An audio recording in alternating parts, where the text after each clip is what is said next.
నెలల వయసున్న చిన్నారిని అంటే చేతిలో పట్టేంత వయసున్న చిన్నారిని నేలకేసి కొట్టాడట ఒక దుర్మార్గుడు. ఈ వార్త వినగానే మన అందరిలో ఆవేశం కట్టలు తెంపుకుంటది. సహజంగా చేసే డిమాండ్ ఏంటి? ఇలాంటోని ఎన్కౌంటర్ చేయాలి, ఇలాంటోని నడి రోడ్డు మీద ఉరి తీయాలి. ఇది సహజంగా ఎవరికైనా వచ్చే ఫీలింగ్. ఎందుకు వస్తా ఫీలింగు? ఇలాంటోని జైల్లో పెట్టి అంటే కేసులు పెట్టి జైల్లో పెట్టి కొద్దిగా నెలల తర్వాత మళ్ళా బెయిల్ ఇచ్చి మళ్ళీ ఈ కేసుని సంవత్సరాల తరబడి విచారించి ఈ కేసు తేలిద్దో లేదో తెలియదు, వీడి శిక్ష పడిద్దో లేదో తెలియదు. కాబట్టి ఇమ్మీడియట్ గా అంటే ఇతను చేసిన నేరం కళ్ళ ముందు కనపడుతుంది కాబట్టి, ఇతని వల్ల నెలల చిన్నారి చనిపోయింది కాబట్టి ఇతన్ని ఇమ్మీడియట్ గా ఎన్కౌంటర్ చేయాలి లేదా ఉరి తీయాలి, వీడికి ఈ సమాజంలో బతికే హక్కు లేదు అని ఎవరైనా అంటారు. అంటే మన చట్టం సమయానికి శిక్షించదు కాబట్టి ఎవరికైనా ఆవేశం కట్టదించుకుంటుంది. అదే సమయానికి శిక్ష పడింది అనుకోండి, వీడిని ఇమ్మీడియట్ గా అరెస్ట్ చేయాలని అంటారు మనోళ్ళు. చట్టాన్ని దాటి శిక్షలు వేయాలని అనరు కదా. అయితే ఉత్తరప్రదేశ్లో జితేంద్ర పాఠక్ అనేటువంటి ఒక దుర్మార్గుడు నెలల చిన్నారిని నేలకేసి కొట్టి అత్యంత దారుణంగా చేశాడు. వాడికి 4 నెలల్లో శిక్ష పడింది.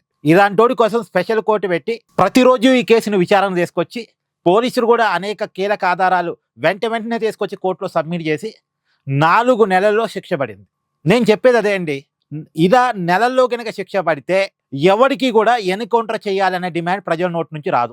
ఇలాంటి నడి రోడ్డు మీద ఉరి తీయాలనేటువంటి డిమాండ్ ప్రజల నుంచి రాదు. ఎప్పుడైతే ఒక కేసు లేట్ అవుద్దో, దుర్మార్గులు మళ్ళా జనంలోకి వస్తున్నారో అప్పుడు చట్టాల పట్ల ప్రజలకి నమ్మకం పోయింది. ఇమిడియట్ జస్టిస్ కావాలని డిమాండ్లు పెరుగుతూ ఉంటాయి. ఇప్పుడు యోగి ఆదిత్యనాథ్కి ఎందుకు జిందాబాదులు కొడుతున్నారు యూపీలో? ఇప్పుడు చాలా చోట్ల యూపీలో ఎన్కౌంటర్ జరిగాయి. అంటే ఎన్కౌంటర్లు అంటే చంపే సందర్భాలు ఉన్నాయి, కాళ్ళ కింద కాల్చిన సందర్భాలు ఉన్నాయి.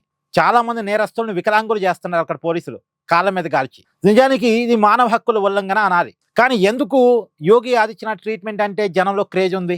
యోగి ఆదిత్యనాథ్కి ఎందుకు జిందాబాదులు కొడుతున్నారు? మామూలుగా యోగి ఆదిత్యనాథ్ ప్రభుత్వం అక్కడ చేస్తుంది తప్పు అనాలి, కానీ తప్పు అంటలే జనాలు. ఎందుకు అంటలేదంటే ఈ దుర్మార్గులకి టైం టు టైం శిక్షలు పడట్లేదు కాబట్టి ఇలాంటి పనిష్మెంటే కరెక్ట్ అనే కాడికి జనాలు వచ్చారు.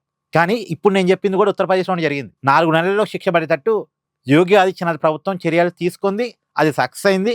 4 నెలల్లో శిక్ష పడింది. కానీ ప్రతి కేసులో ఇలా పడేట్టుగా ఈ కేసు అంటే చిన్నారి కేసు కాబట్టి, ఇది వైరల్ అయింది కాబట్టి, అక్కడ ప్రభుత్వం కూడా సీరియస్ తీసుకుంది కాబట్టి, ఒక స్పెషల్ ఫాస్ట్ ట్రాక్ కోర్టు ఏర్పాటు చేశారు కాబట్టి, పోలీసులు కూడా ఇదే కేసు మీద పని కట్టుకొని పనిచేశారు కాబట్టి ఇది వర్కౌట్ అయింది. కానీ ప్రతి కేసు విషయంలో జరగదుగా. మనం చూసాం రంగారెడ్డి జిల్లాలో పోక్సో కేసులో జైలుకి వెళ్ళాడు, బయటకు వచ్చాడు, కేసు పెట్టినోడు చంపేశాడు. ఆ కేసు పెట్టినోడు బయటికి రావటం ఏంది, మళ్ళీ నేరం చేయటం ఏంది? వాడిని జైలుకి పంపించి ఏం లాభం? జైలుకి పంపించింది దేనికోసం? పనిష్మెంట్ కోసం లేదా మార్పు కోసం. కానీ వాడు కేవలం నిందితుడిగా పోయాడు, బయటకు వచ్చాడు, మళ్ళా తప్పులు చేశాడు. ఎందుకు? వాడికి శిక్ష పడలేదు కాబట్టి, వాడు దోషిగా నిర్ధారణ కాలేదు కాబట్టి.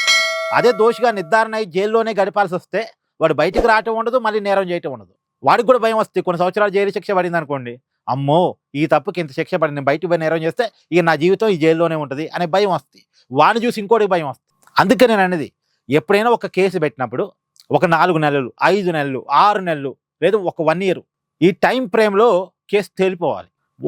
ఒక్కసారి అరెస్ట్ అయిన వాడు బెయిల్ మీద బయటికి రాకముందే కేసు తేలిపోవాలి. వాడు తప్పు చేస్తాడా, ఒప్పు చేశాడా? తప్పు చేయలేదంటే ఓకే, బయటకు వచ్చి అర్హత వాడికి ఉంది. తప్పు చేశాడంటే వాడికి బయటకు వచ్చి అర్హత లేదు, వాడు లోపలే ఉండాలి. మళ్ళీ వాడు బయటకు వచ్చి సాక్షిని ప్రభావితం చేయటం, కేసు పెట్టిన వాళ్ళని చంపే ప్రయత్నం చేయటం. ఇప్పుడు చిన్నపిల్లని నేలకేసి కొట్టినోడు ఉన్నాడండి, జనరల్గా అయితే ఏమైంది? అరెస్ట్ చేస్తారు, జైలుకి పంపిస్తారు. ఒక 4 నెలలకు, 5 నెలలకు, 6 నెలలకు బెయిల్ వస్తుంది. చిన్న పిల్లని నేలకేసి కొట్టినోడు ఎంత దుర్మార్గుడు! వాడు బయటకు వచ్చి ఇంకేం చేస్తాడు? ఇంకొక నేరం చేస్తాడు. వాడు మనసే చాలా కఠినం, అత్యంత దుర్మార్గుడు వాడు మళ్ళీ వచ్చి బయటకు వచ్చి నేరమే చేస్తాడు. కాబట్టి వాడు బయటికి రావడానికి అవకాశం ఉండకూడదు. ఒక్కసారి అరెస్ట్ అయినోడు బయటికి నిర్దోషి అయితేనే రావాలి, దోషి అయితే రావద్దు. మరి అలా అని సంవత్సరాల తరబడి జైల్లోనే గడపాలి కాదు, వాడు దోషిగా తేలితేనే జైల్లో గడపాలి. దోషిగా తేలటం లేదా నిర్దోషిగా తేలటం అనేది 1 సంవత్సరంలో జరిగిపోవాలి. ఒక కేసు కోర్టు ముందుకు పోయింది అంటే 1 సంవత్సరంలో తీర్పు రావాలి.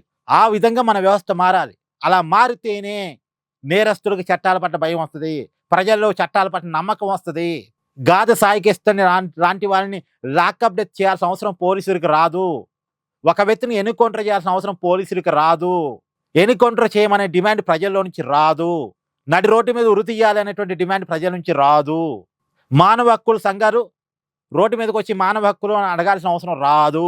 అంటే ఫస్ట్ మారాల్సింది మన వ్యవస్థలు, మన చట్టాలు, మన పరిస్థితులు.